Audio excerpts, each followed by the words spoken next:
30 tahun lalu, orang berutang untuk membeli rumah. Mereka berutang untuk membuka usaha, mereka berutang untuk membeli sawah, kendaraan kerja, atau sesuatu yang bisa membantu mereka menghasilkan lebih banyak uang di masa depan. Namun hari ini, semakin banyak orang berutang untuk membeli tiket konser, berutang untuk liburan, berutang untuk iPhone, berutang untuk nongkrong, berutang untuk pengalaman. Dan yang paling aneh, mereka tahu mereka sebenarnya tidak mampu membelinya, tapi mereka tetap melakukannya.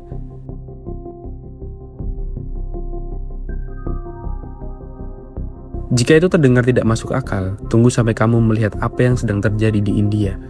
Salah satu ekonomi dengan pertumbuhan tercepat di dunia, negara dengan lebih dari 1 miliar penduduk, tempat di mana jutaan anak muda sedang mengalami sesuatu yang mungkin akan menentukan masa depan generasi mereka. Karena untuk pertama kalinya dalam sejarah modern India, anak muda tidak hanya bekerja untuk mendapatkan uang, mereka mulai hidup dengan uang yang bahkan belum mereka miliki. Beberapa waktu lalu, seorang perempuan muda bernama Purva sangat ingin menonton konser Coldplay. Masalahnya, kondisi keuangannya saat itu sebenarnya tidak baik. Penghasilannya pas-pasan, tagihan terus berjalan, tabungan tidak banyak. Secara logika, konser seharusnya menjadi hal terakhir yang dipikirkan.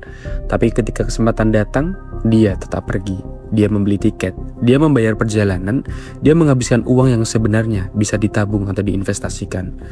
Dan ketika ditanya apakah dia menyesal, jawabannya sederhana, tidak. Karena pengalaman itu menurutnya berharga, bahkan sangat berharga. Dan disinilah cerita menjadi menarik karena Purva bukan satu-satunya. Di seluruh India, jutaan anak muda mulai mengambil keputusan yang sama. Mereka rela mengorbankan keamanan finansial demi pengalaman yang tidak bisa diulang. Mereka rela menghabiskan uang yang belum tentu mereka punya demi sesuatu yang hanya berlangsung beberapa jam. Dan ketika fenomena seperti ini terjadi pada jutaan orang sekaligus, pertanyaannya bukan lagi tentang individu. Pertanyaannya, apa yang sedang berubah pada sebuah generasi? Data menunjukkan sesuatu yang mengejutkan. Sekitar 70% warga India berusia di bawah 30 tahun kini memiliki setidaknya satu pinjaman. 70%, bayangkan itu. Bukan rumah tangga tua, bukan orang yang sudah puluhan tahun bekerja, tapi anak muda. Banyak dari mereka baru memasuki dunia kerja, sebagian bahkan masih membangun karir pertama mereka. Pada saat yang sama, utang kartu kredit mencapai rekor tertinggi. Pinjaman pribadi meningkat tajam, aplikasi pinjaman tumbuh di mana-mana, dan semakin banyak anak muda yang mulai menggunakan kredit untuk memenuhi kebutuhan sehari-hari maupun gaya hidup mereka. Ketika melihat angka-angka ini, banyak orang langsung menyimpulkan hal yang sama. Anak muda sekarang boros. Anak muda tidak bisa mengatur uang. Anak muda terlalu banyak nongkrong, terlalu banyak liburan, terlalu banyak membeli barang yang tidak perlu. Dan mungkin sebagian dari itu benar, tapi jika jutaan orang melakukan hal yang sama secara bersama, biasanya ada sesuatu yang jauh lebih besar sedang terjadi di baliknya. Dan untuk memahami itu, kita harus melihat bagaimana kehidupan anak muda mulai berubah. Dulu, seseorang hidup di lingkungan yang relatif kecil. Mereka membandingkan diri dengan tetangga, dengan teman sekolah, dengan orang-orang di sekitar mereka. Namun hari ini, seseorang membuka Instagram, dan dalam 5 menit bisa melihat kehidupan ribuan orang. Mereka melihat liburan di Jepang, konser di Singapura, mobil baru, restoran mahal, gadget terbaru, tas mewah, hotel mewah, dan semua muncul setiap hari, setiap jam, bahkan setiap menit. Dulu, standar hidup ditentukan oleh lingkungan sekitar, namun hari ini standar hidup ditentukan oleh algoritma. Dan algoritma selalu punya satu tujuan, membuatmu terus melihat sesuatu yang lebih menarik daripada hidupmu sendiri. Ini lapisan pertama yang sering tidak disadari. Generasi sekarang tumbuh dalam dunia yang terus memperlihatkan apa yang tidak mereka miliki. Tidak peduli seberapa baik hidupmu, akan selalu ada seseorang yang terlihat lebih sukses, lebih kaya, lebih bahagia, lebih menarik. Dan ketika itu terjadi selama bertahun-tahun, perlahan muncul sebuah perasaan bahwa hidupmu telah tertinggal, bahwa kamu harus mengejar sesuatu, bahwa kamu juga berhak mendapatkan pengalaman yang sama. Namun masalahnya, keinginan itu tumbuh jauh lebih cepat daripada pendapatan. Lalu muncul lapisan kedua, teknologi. Dulu kalau seseorang ingin membeli sesuatu, mereka harus memiliki uangnya terlebih dahulu. Tidak ada jalan pintas. Jika uangnya tidak ada, barangnya tidak bisa dibeli. Rasa sakit finansial terjadi di depan. Namun hari ini semuanya terbalik. Barang datang dulu, rasa sakit datang belakangan. Kamu bisa membeli sekarang, bayar bulan depan. Kamu bisa menikmati sekarang, pikirkan tagihan nanti. Dan otak manusia sangat menyukai sistem seperti itu. Karena secara psikologis, manusia selalu lebih fokus pada kesenangan yang langsung terasa dibanding rasa sakit yang akan datang di masa depan. Inilah alasan kenapa pay later begitu sukses. Inilah alasan kenapa kredit tumbuh begitu cepat. Teknologi berhasil menghilangkan hambatan terbesar dalam belanja impulsif, yaitu rasa sakit saat mengeluarkan uang. Di India, aplikasi pinjaman tumbuh sangat cepat. Banyak di antaranya hanya membutuhkan beberapa klik. Tidak perlu dokumen rumit, tidak perlu proses panjang, tidak perlu datang ke kantor cabang. Kadang hanya butuh selfie dan beberapa data pribadi. Dalam hitungan menit, uang masuk ke rekening. Jika dulu meminjam uang adalah keputusan besar yang membutuhkan waktu berminggu-minggu, sekarang meminjam uang bisa dilakukan lebih cepat daripada memesan makanan online. Dan ketika sesuatu menjadi sangat mudah, manusia cenderung melakukannya lebih sering. Namun teknologi hanyalah alat. Pertanyaan yang lebih besar adalah kenapa begitu banyak orang merasa perlu menggunakannya. Dan disinilah kita masuk ke lapisan ketiga, sesuatu yang jauh lebih dalam daripada sekedar konser, kopi, atau iPhone. Selama bertahun-tahun, ekonomi India tumbuh sangat cepat.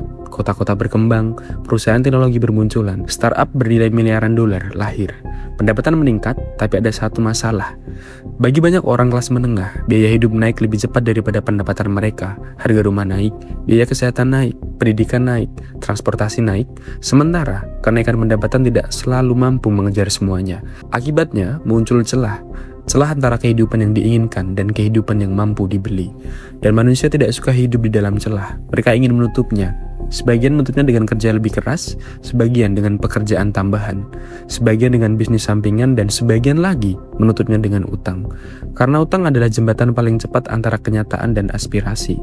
Jika kamu tidak mampu membeli sesuatu hari ini, utang membuatmu merasa mampu. Inilah alasan kenapa fenomena ini jauh lebih kompleks daripada sekedar anak muda boros. Karena banyak dari mereka sebenarnya tidak sedang membeli barang. Mereka sedang membeli identitas. Mereka membeli perasaan menjadi bagian dari sesuatu. Mereka membeli pengalaman yang membuat mereka merasa hidup mereka bergerak maju. Mereka membeli kesempatan untuk tidak merasa tertinggal, dan itu jauh lebih kuat daripada sekedar kebutuhan materi. Ada seorang perempuan lain bernama Shobha. Saat kondisi keuangannya sedang sulit, dia tetap memutuskan pergi ke konser. Ibunya mempertanyakan keputusan itu, kenapa tidak menyimpan uangnya saja? Tapi jawaban Shobha sangat menarik. Dia berkata bahwa teman-temannya pergi, mereka berkumpul, mereka menikmati malam bersama, dan dia ingin menjadi bagian dari pengalaman itu. Ini bukan soal musik, ini bukan soal konser, ini soal rasa memiliki, rasa terhubung, rasa bahwa dirinya tidak tertinggal dari orang lain. Dan jika dipikir-pikir, bukankah itu juga yang terjadi di banyak tempat lain di dunia? Karena sebenarnya kita sedang hidup di era yang aneh. Di satu sisi, kita diberitahu untuk menabung, untuk berinvestasi, untuk berpikir jangka panjang. Tapi di sisi lain, seluruh sistem ekonomi modern dirancang untuk membuat kita mengkonsumsi lebih banyak. Iklan mengatakan nikmat hidup sekarang, media sosial mengatakan pengalaman lebih penting daripada uang, influencer mengatakan kamu layak mendapatkannya, aplikasi kredit mengatakan bayarnya nanti saja. Semua pesan itu datang dari berbagai arah, setiap hari, dan lambat laun menunda kesenangan terasa semakin sulit. Tapi cerita ini memiliki sisi gelap, karena utang tidak peduli kenapa kamu mengambilnya. Utang tidak peduli apakah kamu menggunakannya untuk konser, liburan, atau pendidikan, tagihan tetap datang, bunga tetap berjalan, dan ketika pembayaran mulai terlambat, semuanya bisa berubah sangat cepat. Banyak anak muda India mulai mengalami tekanan psikologis yang besar karena pinjaman kecil yang terus menumpuk. Mereka mengambil satu pinjaman, lalu pinjaman lain untuk membayar pinjaman pertama. Kemudian, pinjaman ketiga untuk menutup kekurangan sebelumnya. Sampai suatu hari, mereka tidak lagi tahu berapa banyak utang yang sebenarnya mereka miliki. Dan lebih buruk lagi, banyak dari mereka bahkan tidak memahami bagaimana sistem kredit bekerja. Mereka tidak memahami bunga, tidak memahami skor kredit, tidak memahami konsekuensi jangka panjang dari gagal bayar. Dan ini bukan sepenuhnya kesalahan mereka, karena sebagian besar tidak pernah diajarkan tentang utang. Mereka belajar matematika selama bertahun-tahun, mereka belajar sejarah, mereka belajar sains, tapi tidak pernah diajarkan cara membaca kontrak pinjaman, tidak pernah diajarkan bagaimana bunga bekerja, tidak pernah diajarkan bagaimana utang bisa mempengaruhi masa depan finansial mereka. Dan akibatnya, generasi yang paling terhubung dengan teknologi justru seringkali menjadi generasi yang paling paling rentan terhadap jebakan kredit digital. Mereka bisa mengoperasikan aplikasi apapun dalam hitungan detik, tapi banyak yang tidak memahami biaya sebenarnya dari keputusan finansial mereka sendiri. Dan yang menarik, tidak semua utang itu buruk. Ada utang pendidikan, ada utang usaha, ada utang rumah. Banyak utang justru bisa membantu seseorang membangun masa depan yang lebih baik. Namun masalahnya muncul ketika utang mulai digunakan untuk mempertahankan gaya hidup yang sebenarnya tidak mampu dibiayai oleh pendapatan saat ini. Karena pada titik itu, utang tidak lagi membangun masa depan. Utang mulai meminjam masa depan untuk membayar masa kini. Dan mungkin disinilah pelajaran besar dari cerita India. Fenomena ini bukan tentang India, ini bukan tentang Coldplay, ini bukan tentang iPhone, ini bukan tentang pay letter. Semua itu hanya gejala. Cerita sebenarnya adalah tentang apa yang terjadi ketika aspirasi tumbuh lebih cepat daripada kemampuan ekonomi. Ketika teknologi membuat kredit tersedia di mana-mana, ketika media sosial terus memperbesar keinginan, dan ketika generasi muda tumbuh di dunia membuat mereka merasa harus menikmati hidup sekarang juga. Karena pada akhirnya, tidak ada yang salah dengan pergi ke konser, tidak ada yang salah dengan membeli kopi, tidak ada yang salah dengan liburan, tidak ada yang salah dengan menikmati hidup. Tapi ketika sebuah generasi mulai berutang untuk membeli kebahagiaan yang bahkan belum mereka miliki, mungkin masalahnya bukan lagi soal disiplin finansial semata. Mungkin kita sedang hidup di dunia yang membuat keinginan tumbuh jauh lebih cepat daripada kemampuan untuk memenuhinya. Dan mungkin itulah alasan kenapa semakin banyak orang terlihat sukses, terlihat kaya, terlihat menikmati hidup, sementara di balik layar, semakin banyak dari mereka sebenarnya sedang hidup dengan uang yang bahkan belum mereka miliki. Aneh memang, tapi inilah fenomena utang di India.